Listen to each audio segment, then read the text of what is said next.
Hi, Pajati. Sorry, I think you are still muted. Hi, good morning, everyone in the UK. Hi, good afternoon, everyone in Indonesia, in Malaysia, and also in Thailand and Vietnam. Welcome back to our program. Welcome back to this program again with iTELL and Jodel, supported by the British Council. This is the second time, I think, after the New Year. It's going to talk about blended learning environment. There are two speakers as usual. One is Esmeralda from the UK and Neny, Ibu Neny or Kakak Neny from UKSW from Indonesia. It's going to be start with the UK side. So I'll invite Joe to come. Hi, Joe. How are you, Joe? Hi, Pagjati. Lovely to see you.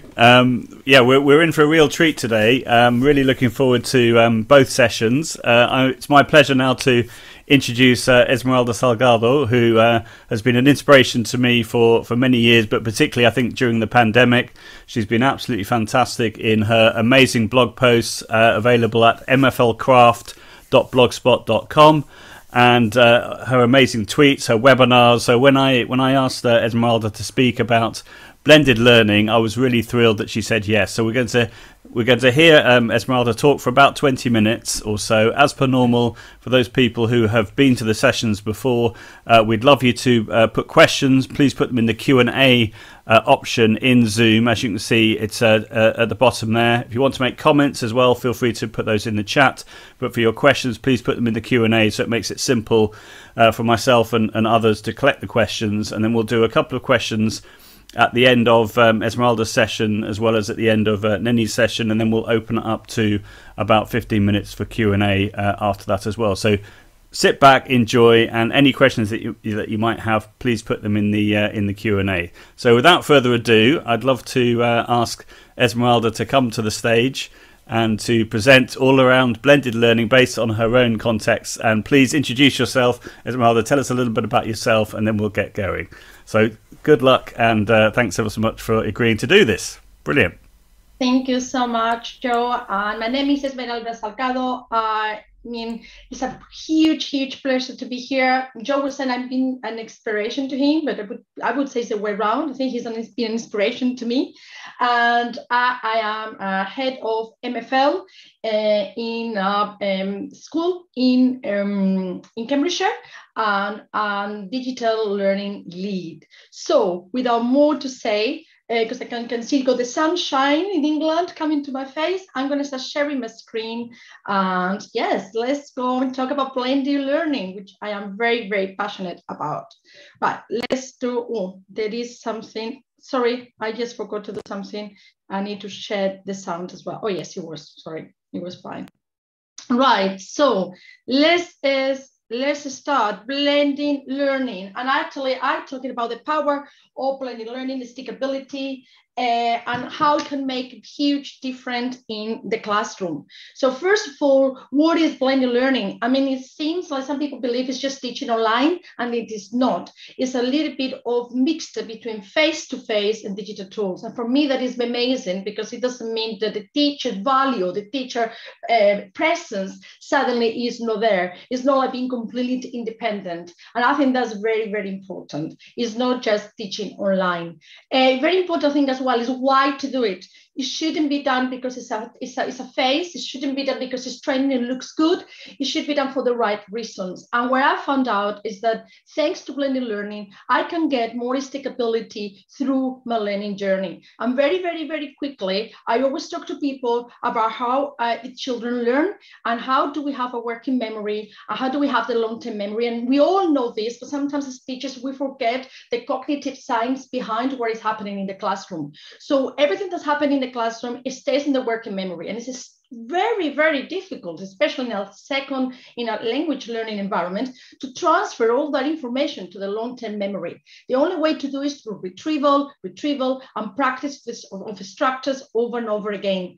And for me, what happens with blended learning is that it allows me to practice the same type of structures in very different ways. So the kids don't realize that they're doing sometimes the same thing in very different ways. So they're actually learning and trying transferring the information into the long-term memory. And the most important thing as well is that they can take that information outside the classroom. And that's why I call this presentation Giving Superpowers. Your lesson doesn't just finish in the four walls of your school. They can take it with them and learn whenever it suits them, and which again contributes to the long-term memory. Important thing, how to do all this? For me, it's 3 elements in there. We need to think about a platform. We need to have a lot of reflection, and we need to think backwards. And what do I mean by that? I always think of a learning journey. But learning journey in learning the language, I always think of 4 stages: a modeling process, started production with the kids, then the kids start getting better at the language and they become creative, and then they became spontaneous. And then when thinking backwards, I always think, what do I want my students to be able to do at the end of this process? And then what am I going to do to get them there? And then I start thinking backwards. Okay, if I want them to be spontaneous, but at the end of this unit, I would like them to be able to speak or to write about this particular topic. How am I going to do that? Then I start going backwards, and then I start reflecting what tools are there available at each stage to help me to enhance the learning of my students at every single stage. Don't know if that makes sense. So that's what I mean about reflection and think backwards. Then it's a platform. Because it's blended learning, I'm going to do things in front of the classroom. I'm going to share links with them. I'm going to expect them to be active and take those links at home. What platform am I going to use to share those links? It could be the Google Classroom. It could be a VLE that you have in your school. My case is OneNote, because we are Microsoft school. And I think that's very important as well. And once we got that, then we can start then thinking about different activities. So what I'm going to show you now, and I hope it is useful, is having this into mind. What things can you do really, really, really simple, in a very, very simple way at every single stage of the process? So that's why you got here different colors, okay? There are more apps, there are more things. I only got 20 minutes. I took some of the ones I think are the simplest one, and how blended learning can take place from basically on Monday. Okay, so I'm going to start a little bit just talking very, very quickly about audio and Bitmojis. Okay, so if I go in here, why this is good, screencasting. Great for the modeling process. Anything that you would do in a lesson, why don't you record it? Why do you do listening activities? And then what do? You record yourself in those videos, and the kids can carry on doing those videos for homework or at home. So that I use screencasting, and you can I can use Loom. There are other apps that you can use. Or what about Bitmojis? Bitmojis is great, and I'm going to show you an example. You can make a Bitmoji speak, which is actually really, really, really easy. And I'm going to show you, this is why important. This is basically my platform. This is my one notebook. This is a real lesson that I did actually last year. And this is, sorry, just thinking a little bit, but it will get there.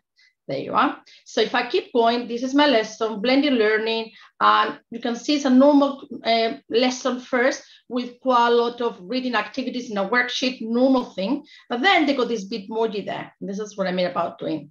And then if you listen to it, I know it's in Spanish, sorry about this. I'm just going to get a few seconds so you get the feeling.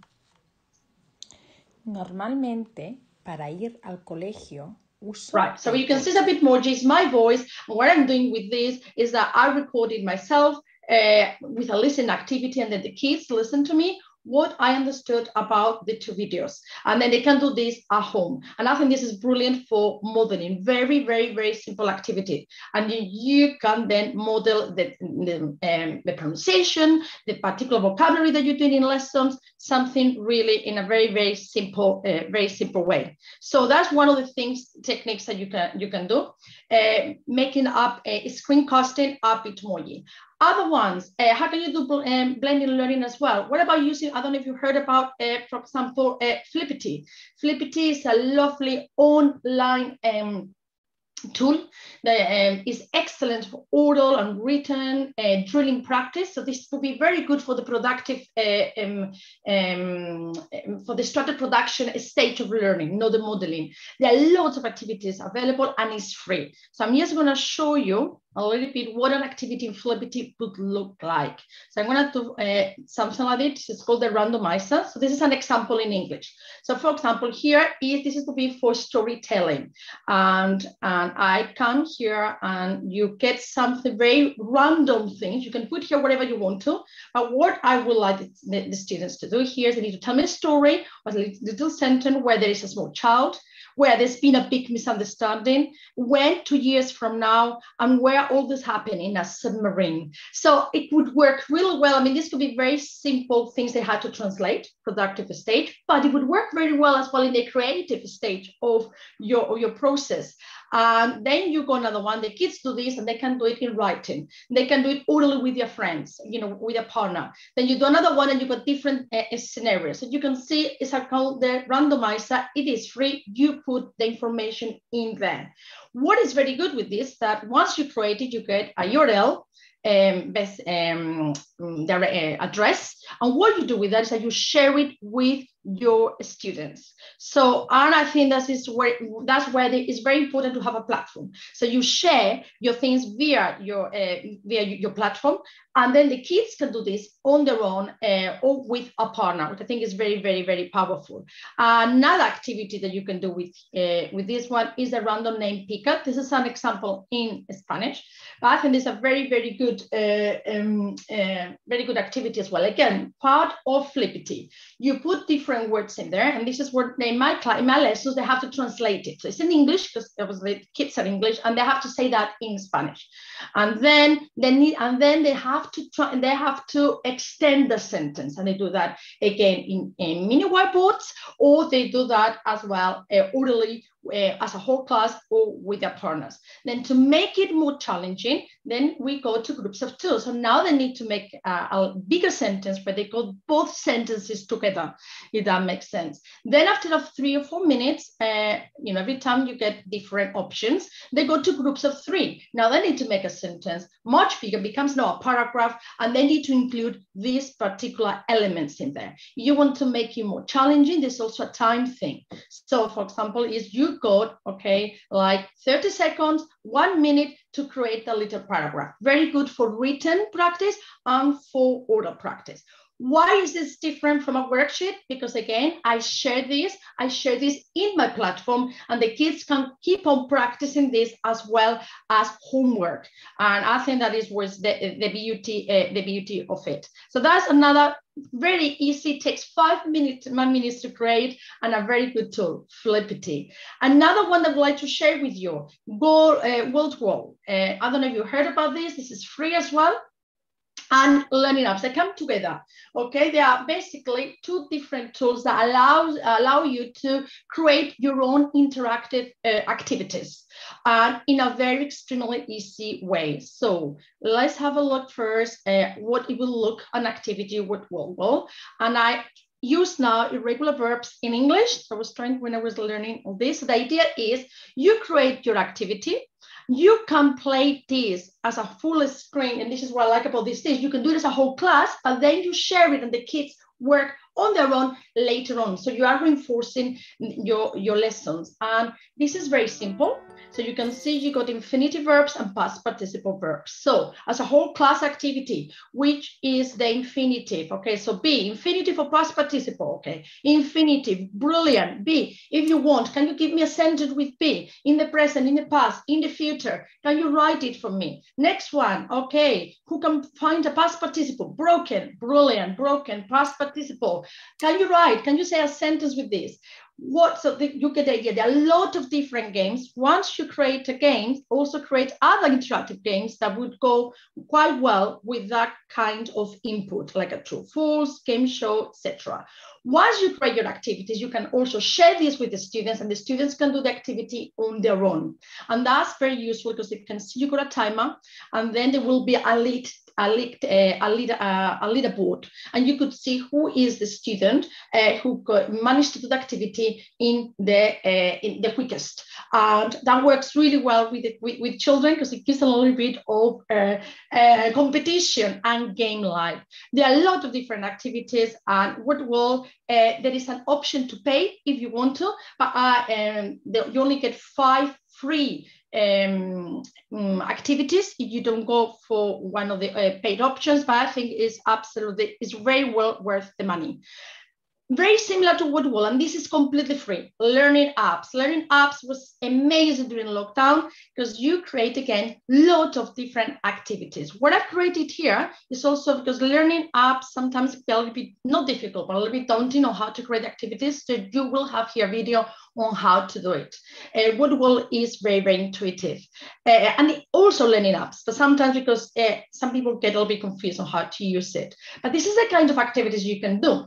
You create, for example, I created an audio activity. So this is the kids will listen to something and they need to write down a summary or exactly what they heard. So this is brilliant as well for the modeling. I dropped my computer and it broke. So it's a lot. I think the accent is actually very good.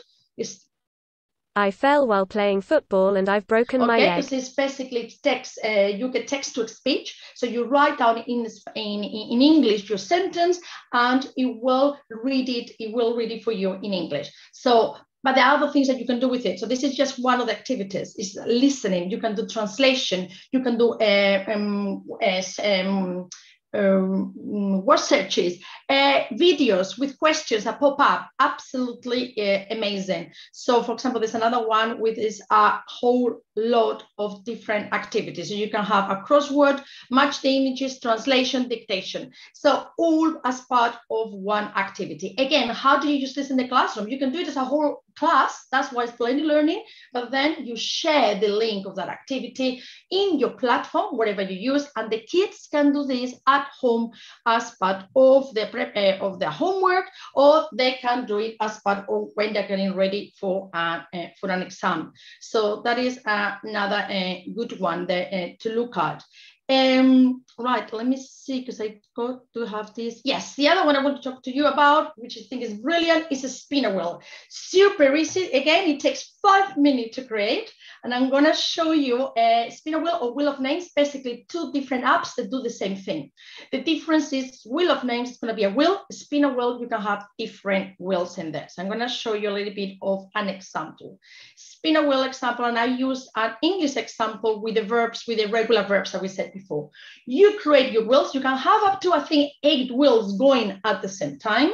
Okay, so what you do, same as before, you share this. You can do this in the whole class.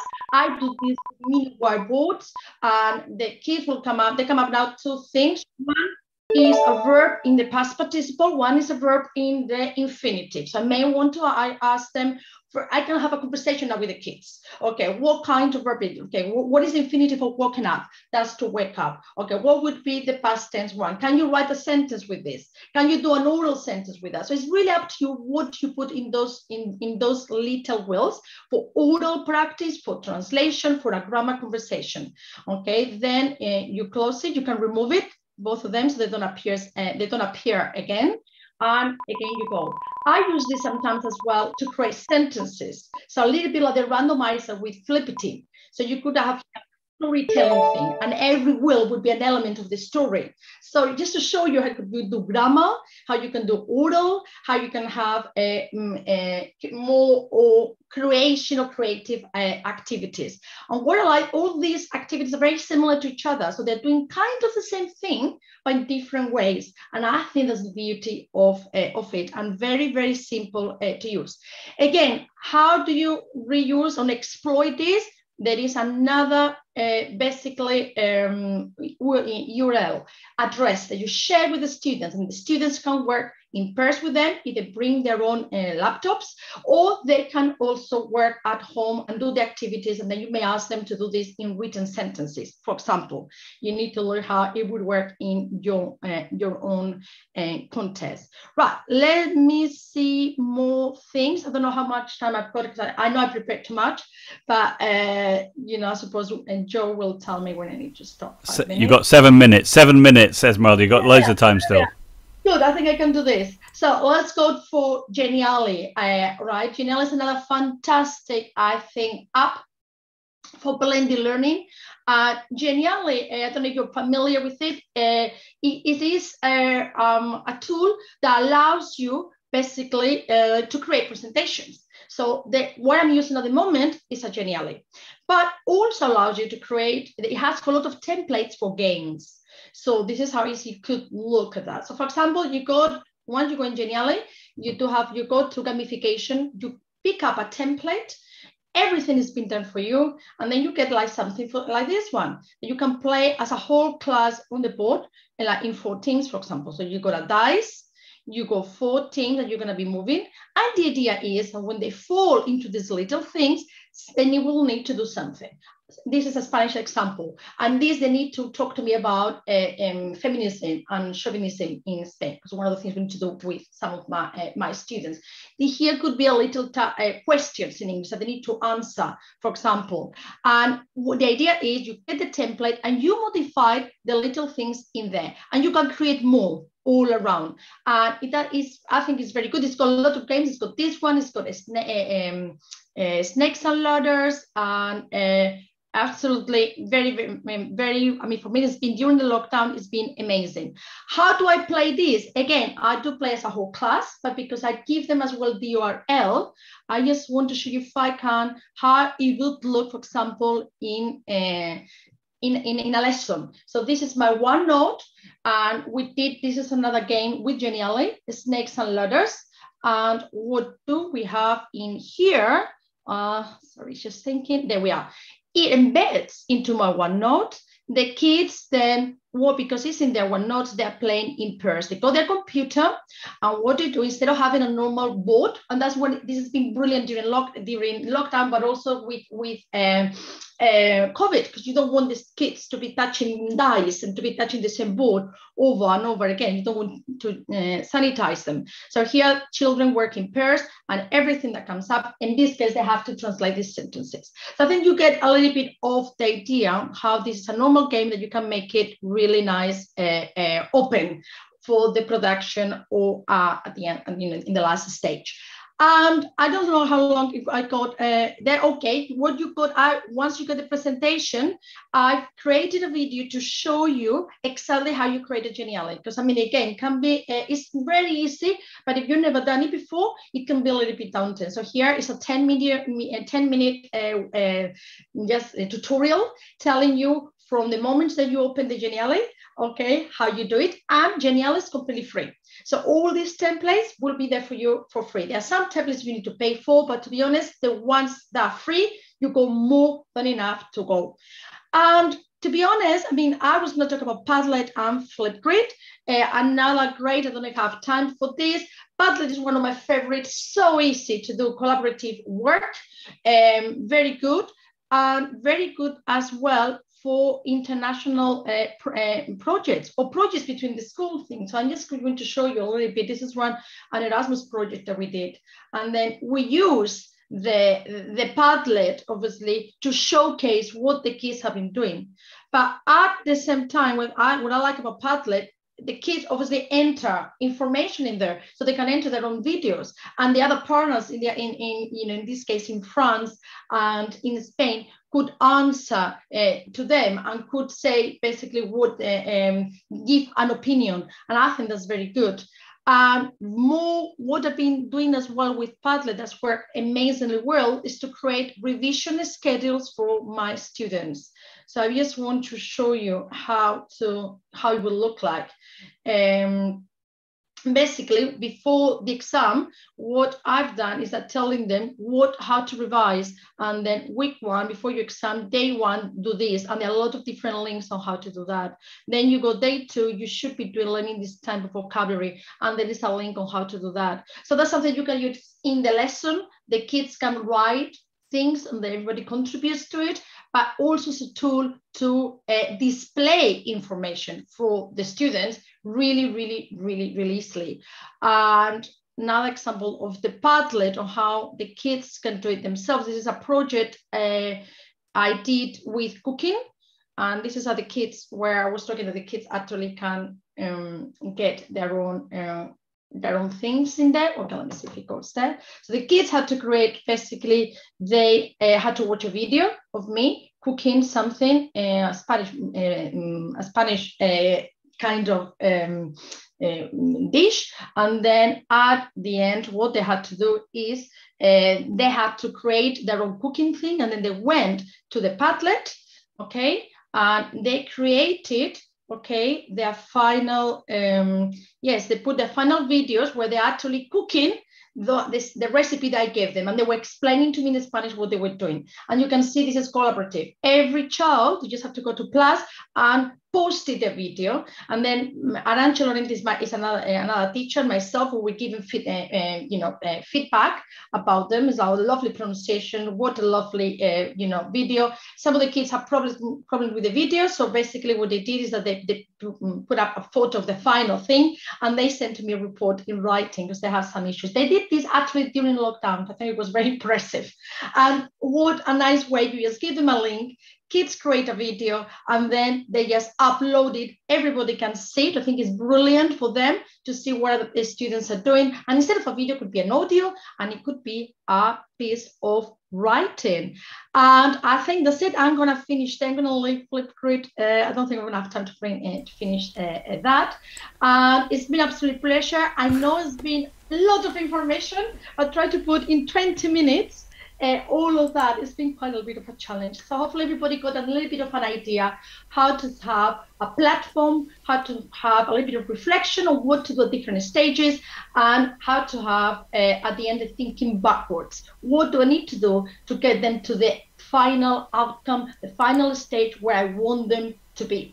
And what I'm going to do to get them in there with very, very simple little tools that you can integrate and share with your students. Thank you very much.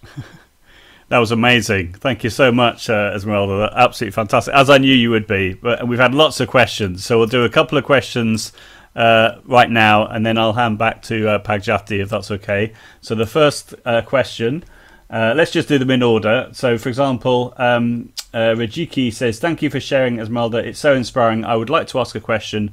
There are 4 colours of apps that you use. Do you use one colour for one activity, or how are you using that colour coding?"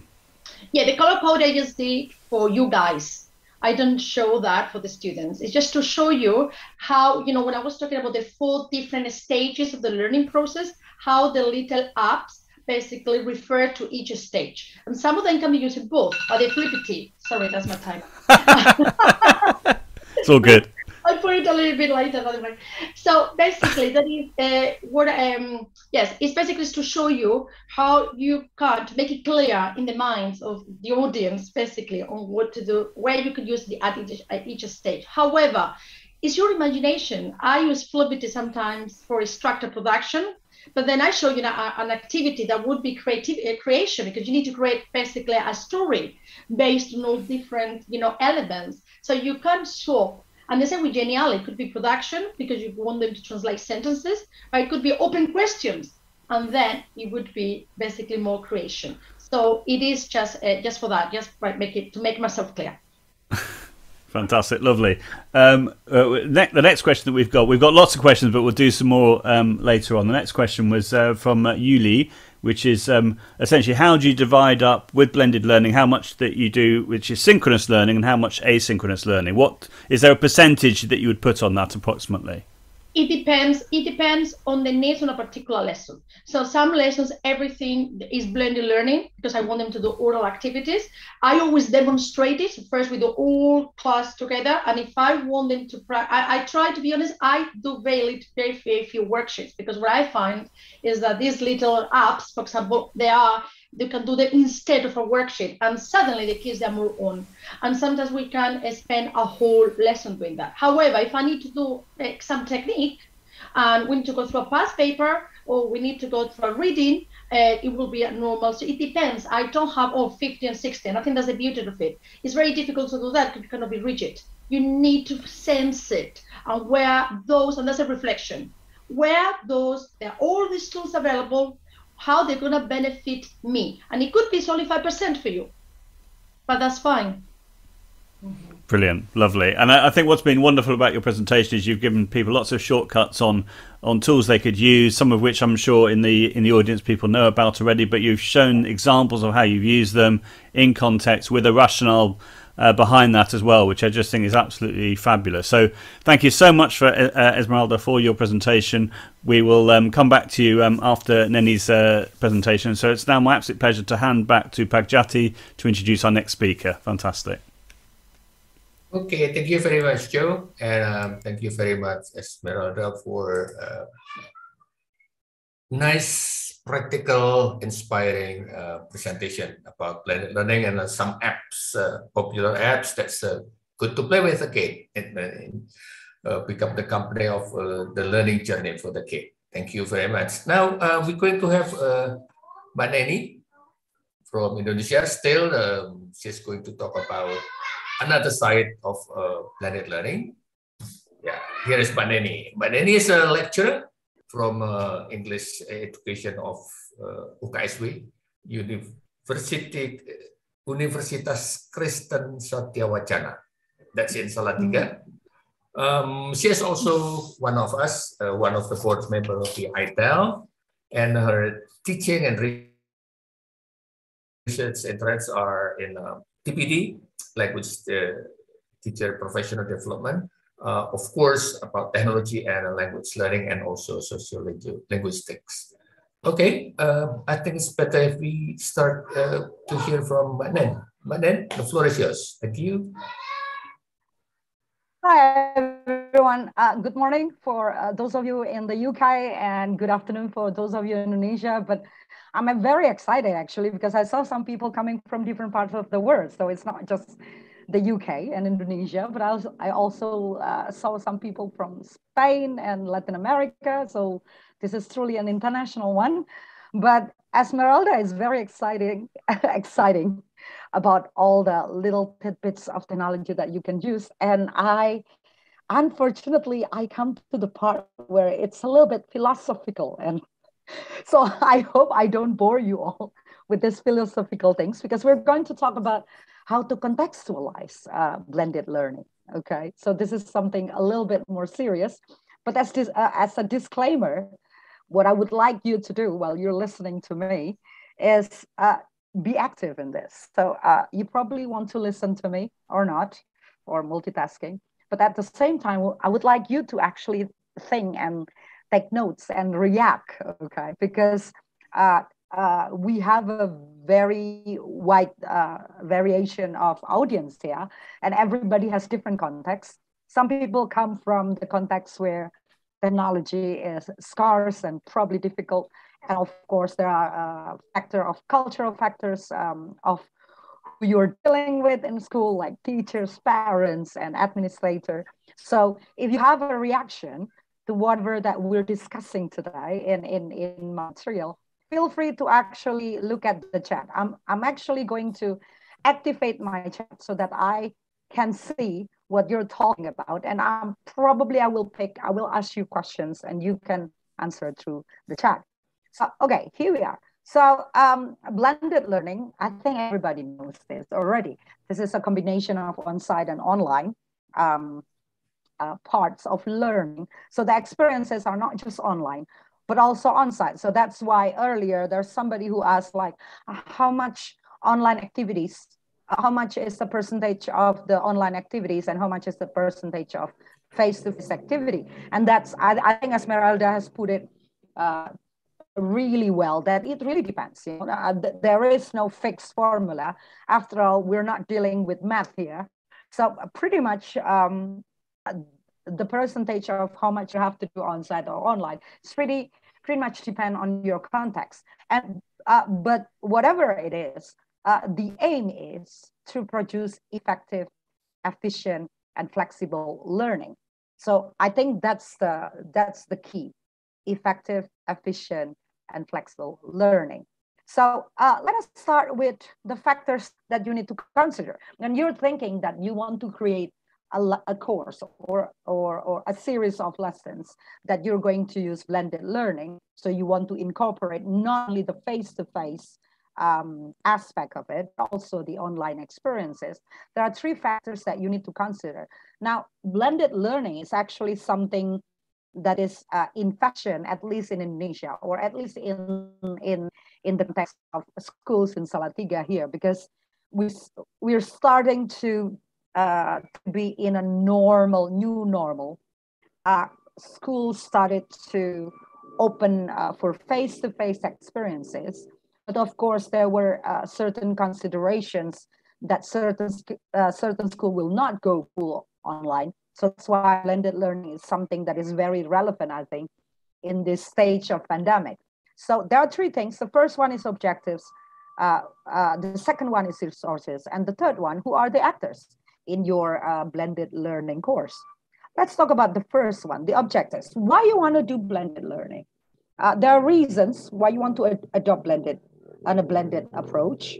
But there are also some limiting factors to designing, okay? And this is the part where you start to think about your own context, your school, your classroom, your students, people that you're dealing with, the curriculum. And there is no right or wrong answer. There is only appropriate answer in your own context. So I did a small survey in Salatiga for reasons why people or teachers or schools are doing blended learning. The first one is because somebody or regulation in the government told you so. And that's the case in Salatiga, at least where I live, that the government wants the school to do face-to-face meetings, experiences for the students, but there are some limitations. So some school decides that they're only doing three days a week face-to-face, for example. The rest will be done through online experiences. So of course, blended learning becomes something that is applicable in that situation. You want, probably the other reason is because you want to improve the learning of your students, or you want to improve pedagogy, or you want to increase access, because at least in the case of my school's son, some parents do not want their children to go to school. So because they need access, the school still needs to provide access to the students. So blended learning become a choice, because the school then can cater students with different presence, like whether they want to do it online or offline. Also, there is an increased flexibility. Some teachers want it to be more flexible rather than providing a face-to-face activity. They also want to be flexible by providing some materials online. There are some who wants to do it because it's cheaper or more flexible costs. You know, not all the time doing face-to-face. That requires requires parents to spend some more money, but also doing it with decreased cost by providing it online. And also some do blended learning because the learners expect so. I mean, some learners, they're more comfortable doing courses online, for example. There are also some other reasons, and I put it here, motivation, for example, because the learners are more motivated, for example, to do online experiences than just face-to-face experiences. Autonomy is another reason, because, for example, in online experiences, students can be more autonomous. And then collaboration, for example, some schools want to collaborate with other schools, and they are separated by islands or separated by different countries, for example. So they want to do collaboration, and blended learning seems to be the most appropriate one to choose. Market reach, for example, and this is usually in the case of higher education institution, for example. Because I went to University of Manchester, by providing not only face-to-face experiences to university students, but also online experiences, then the market reach will be wider and bigger. And also, well, some people want to experiment how to do how blended learning can actually be beneficial for the certain context. So there are quite a number of reasons why teachers or schools or educational institutions decided to do blended learning course. Now, there are some limiting factors, of course, of running a blended learning course. When you provide face-to-face experiences and online experiences, there are some things that you just cannot do smoothly. Like, for example, technology is one of them, or teachers belief, for example. There are some teachers who are hesitating of doing blended learning. I was involved in a government program in teacher professional development here in Indonesia, and we asked the teachers to actually do an online experiences, not only face-to-face experiences. And there are quite a number of them who just did not want to do it because they're more comfortable or more confident in teaching online. So my question is, in your context, what do you think will be the limiting factors if you want to run a blended learning course? Can you type your reaction in the chat box, everybody? So what are the limiting factors? Students, technology, money, facilities, support, you name it. Okay. Ibu Fitri, available technology. Pak Marwan, teacher competence, ya, Bu or Pak Aulia, network, internet access, facilities, internet connection, signal, Wi-Fi. Esmeralda say, well, yeah, lucky in the school, but many UK school, technology access is a problem. Facilities, teachers' mindset, students' ability in using technology. Yes, because not every students are skillful enough to use technology. Power, I don't know what is power, but power outage is pretty common in Indonesia. In some parts of Indonesia, blackout is something of a normal thing. Technology, okay, internet connection, mobile quality, wow. Teachers' lesson plan knowledge, okay, knowledge of pedagogy, yeah? Knowledge of planning a lesson, device, a lot of answers related to internet connection and technology. Focus, oh yeah, that's interesting. That's students. Sometimes students don't have the focus. Abilities, oh yeah, abilities, students' mindset, unstable. Wow, there are so many. Well, thank you for your answers. I think I don't need to continue my presentation because it seems that everybody knows already. Should I stop my presentation or should I continue? Okay, Myanmar internet connection, ooh, banned by the military. Oh, okay, so internet censorship, yeah. Willingness, okay, that's interesting, Pak Faisal say, willingness to do it. So yeah, I think there are a number of limiting factors, and these are very contextual because Esmeralda school, for example, doesn't have problem with technology or internet access, but obviously there are many people who mention technology and internet access as a problem. So let's go to the next one, okay? When we're talking about resources, okay?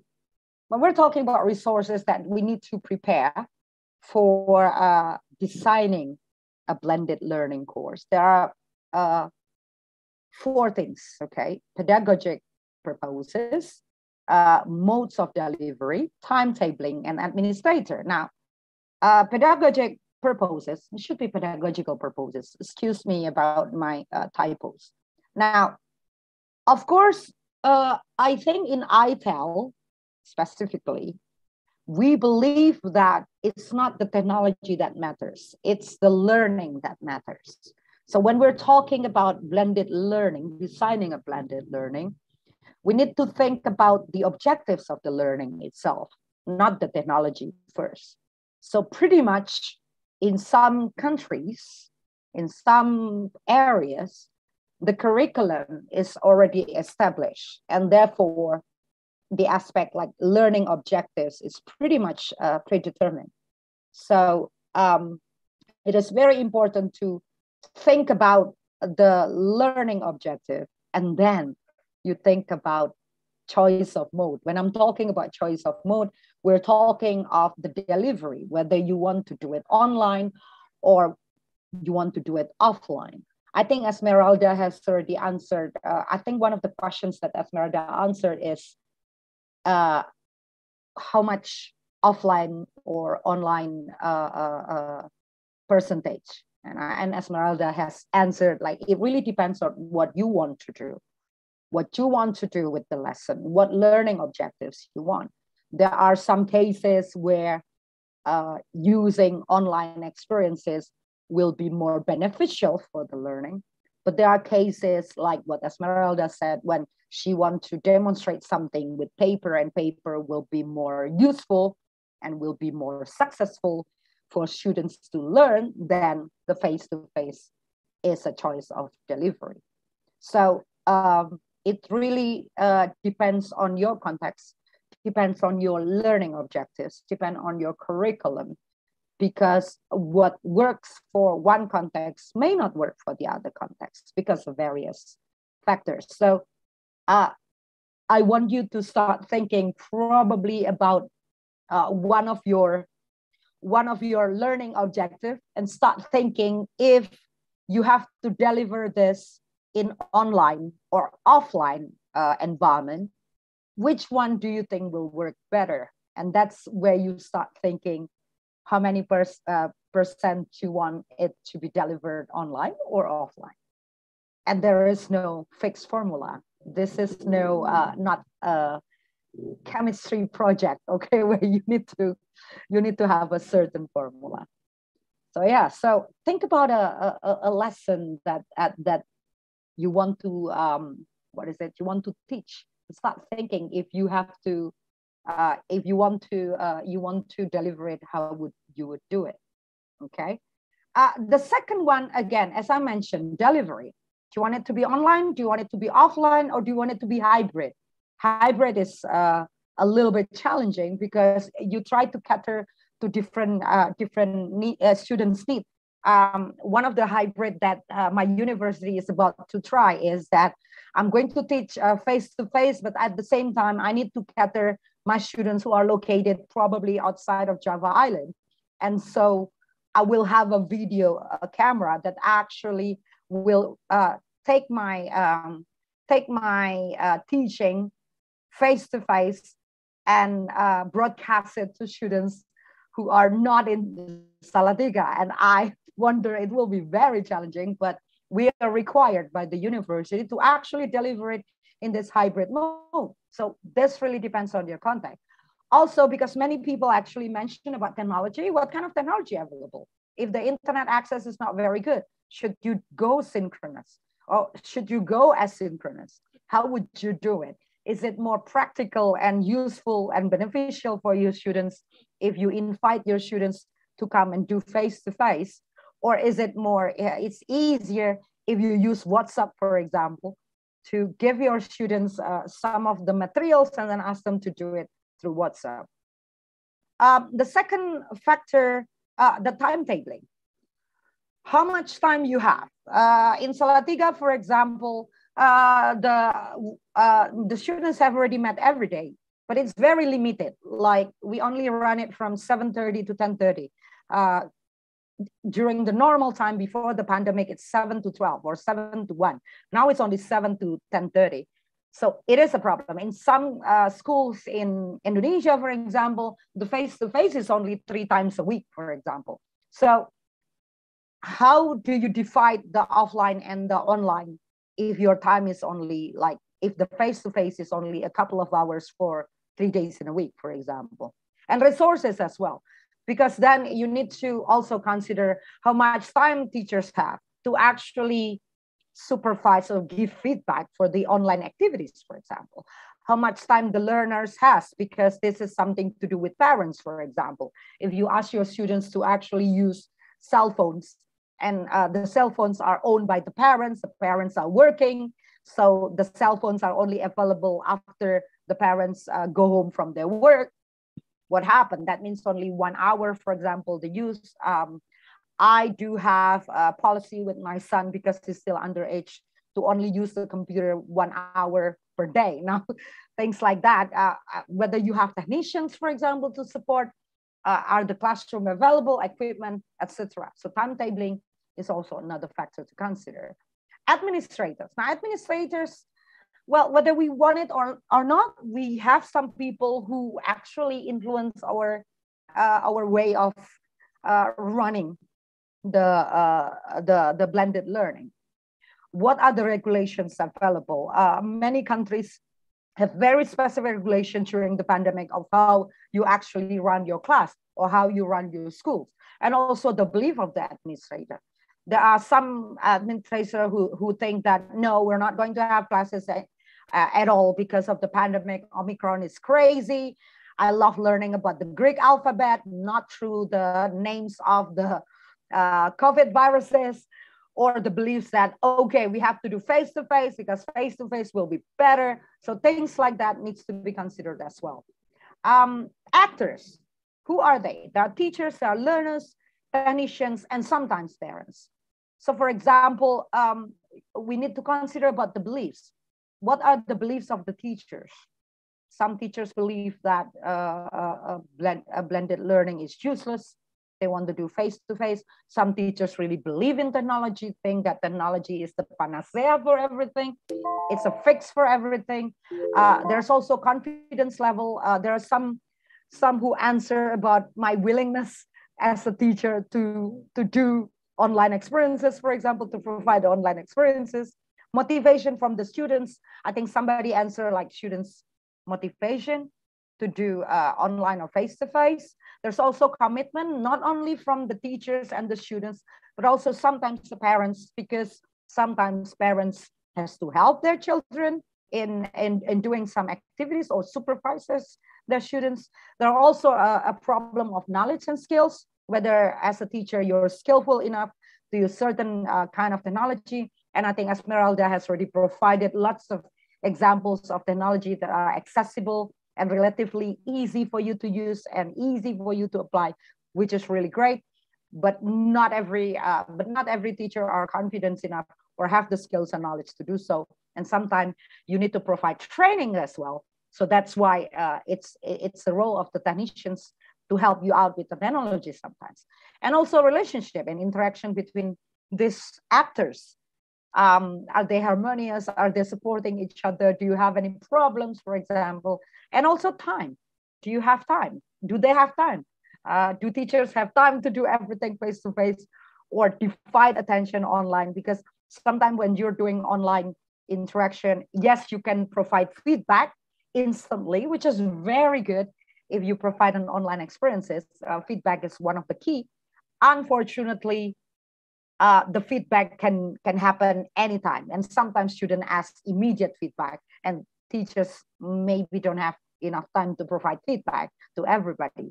Parents, for example, I have already mentioned about parents being busy, so they cannot really supervise or help the students, for example. So these are the factors that need to be considered as well.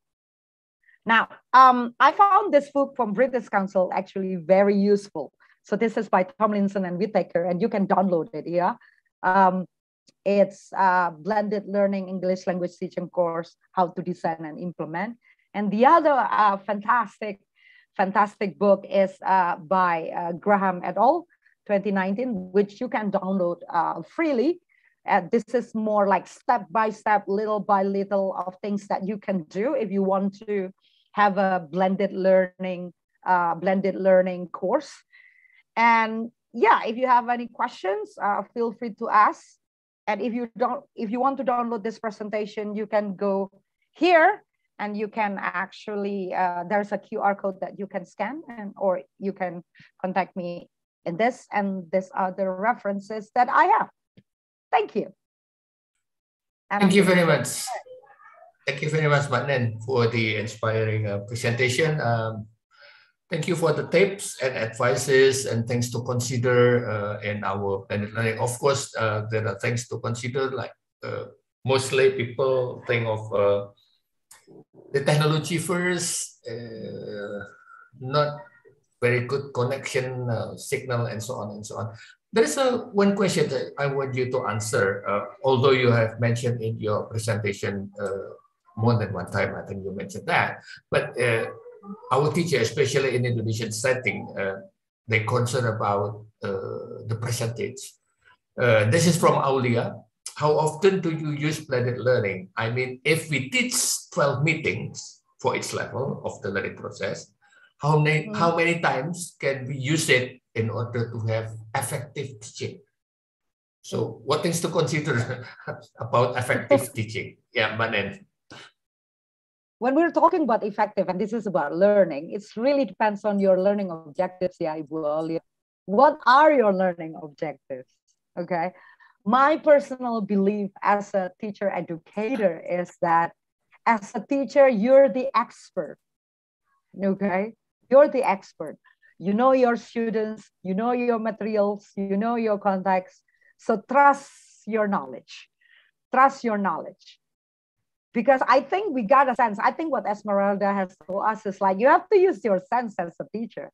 And you are very capable. Just because I'm a university professor, it doesn't mean that I'm the Miss Know-it-all, you know.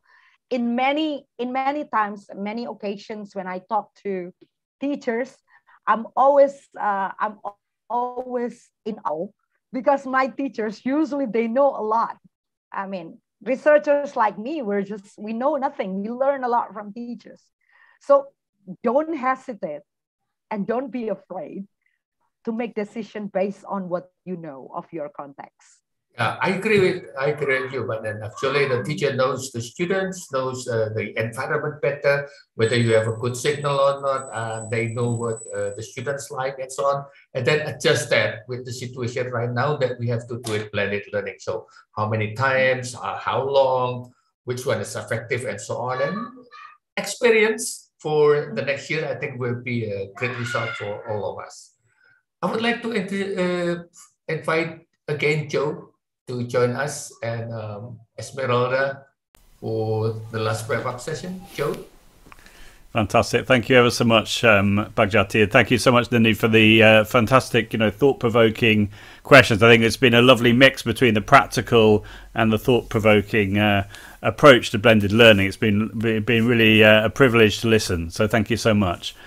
So we've got some questions, got lots of questions actually. We won't have time to do everything, but one question that came up which I thought was particularly good was, do you, and this is for both of you, maybe if we start with Esmeralda, do you think that blended learning, a blended learning approach can be effective for addressing learning loss, which is a particularly pertinent question around the pandemic because of the fact that, there's the feeling that lots of people have lost time in the classroom.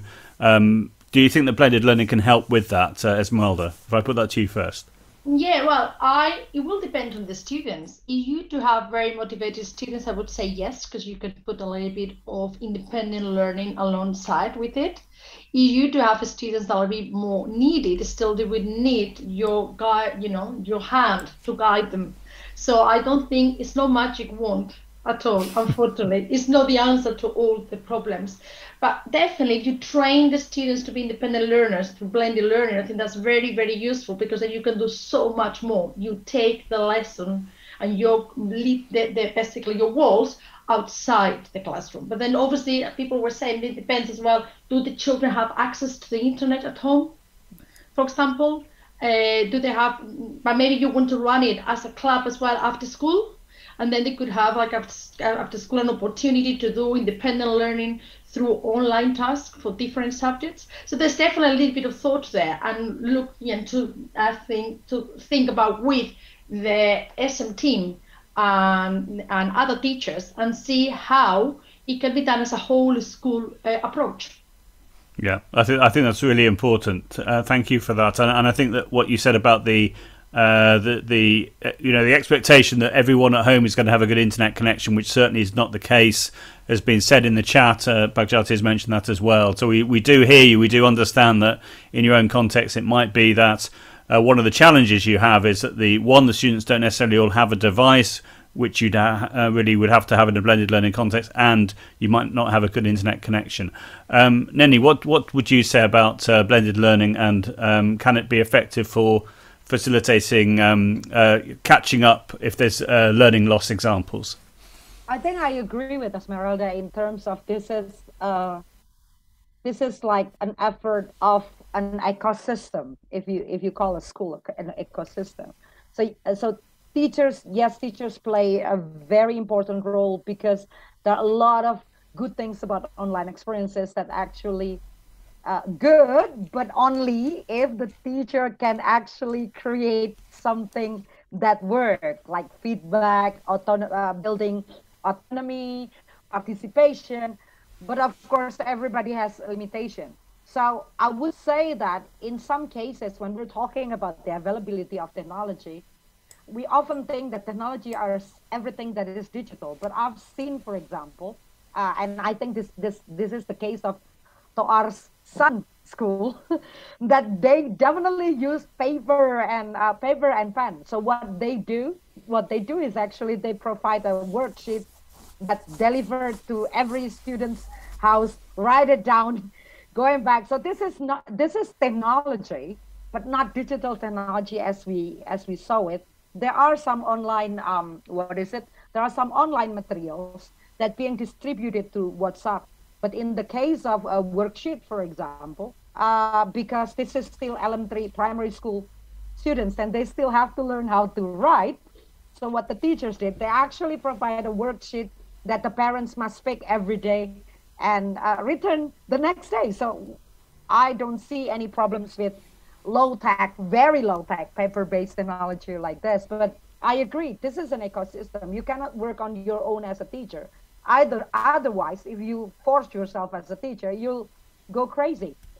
Parents will go crazy. You'll go crazy. So instead of, because there are a lot of bitching between parents, if I may curse, bitching between parents and teachers that, parents blame teachers for giving so much work. Students are miserable, but then rather than being the enemy of each other, it's really good actually to include other people, other actors in designing your blended learning. Parents they have some insights. Administrators they have some insights. So don't force yourself. Don't enslave yourself in designing blended learning course. Esmeralda, are you enslaving yourself in designing blended learning courses?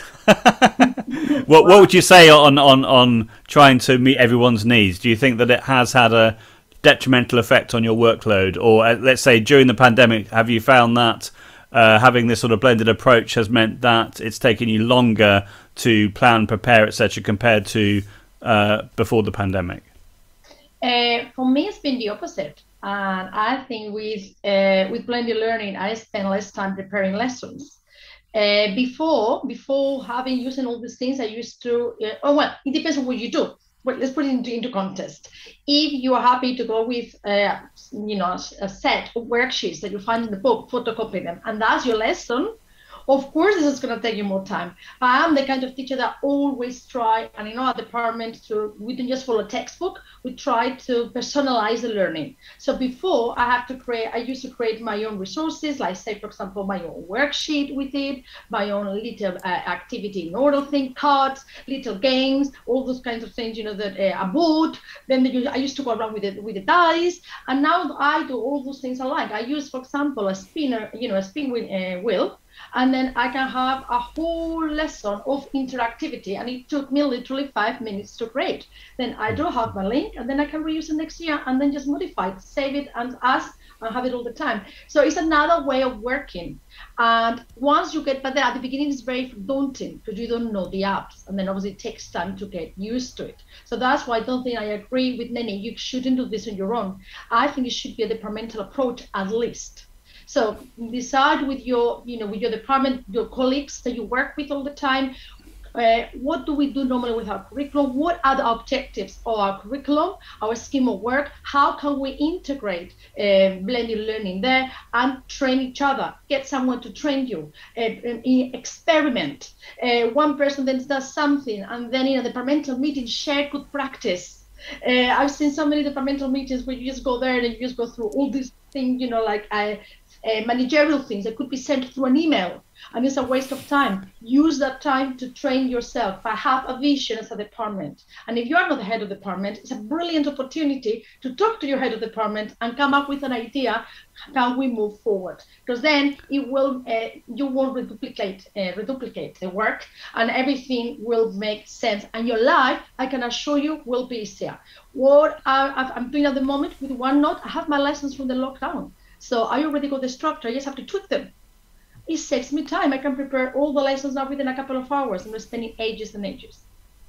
Yeah, and I know that that was fantastic, and I know you're really passionate about the idea that teachers shouldn't reject all the things that they did during lockdown, that they should carry on with this blended approach. Do you want to talk a little bit about that? Because I know that it's something which you're really keen to discuss. Yeah, I'm very passionate about that. But what happened, and I saw that in my school, we came back from lockdown, so, oh, thanks God. Okay, and it was just like, let's, get rid of everything we've been doing. And I was like, no. So as my role in my school as digital lead is like, let's have a reflection as a department. What have we done that's been amazing? We can actually continue. And things, for example, like the using of videos, a lot of people were recording themselves and putting videos. Isn't that would be great as a maths teacher to modeling a problem, put it in there, for the students to access at any time. Why should we be using that technology? We upskilled ourselves. That's one of the silver lining aspects of the pandemic. Let's use those things. And I'm not saying now to substitute the teacher, but to implement the teacher in a very simple way. I'll just show you today very simple things that doesn't even require like an online course with resources, web quest or anything like that. Little changes that you can do in your teaching that will have an impact, and especially has got an impact with low ability kids. That's what I've noticed. Low ability kids that are not very good at keep them just all the time with a piece of paper in front of them. So this interactivity, this kind of game kind of style at the same time of teaching makes them that they can actually do the subject. And for me, that's been the biggest changer. People come to my lessons. I'm not saying everybody loves Spanish. That's not the case. I wish, but that's not the case, and that I accept that. But they come with, I can't do attitude, and I'm gonna try my best by giving them things that work for them. But then at the same time, I also do something very old-fashioned. So yes, we're getting right, and I think it's amazing and so important not to just get rid of all the things we've been learning.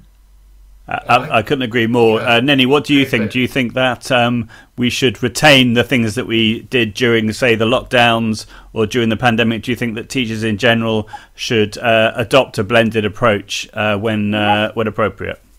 Yes, absolutely. I mean, I think this is very logical, and it doesn't require us. It's not only applicable when we're teaching during the pandemic. I mean, if we want to think philosophically, come on now, Neny, don't sound philosophical. But we keep the things that are good, all the good practices, we need to keep. I mean, there are things that we use, like, for example, I love the idea of having all materials already set up. For example, it doesn't need to go. It doesn't need to go after the pandemic. I think that's one of the ways for us to actually make our teaching more effective, because we take the good things from both worlds, from the offline world and from the online world.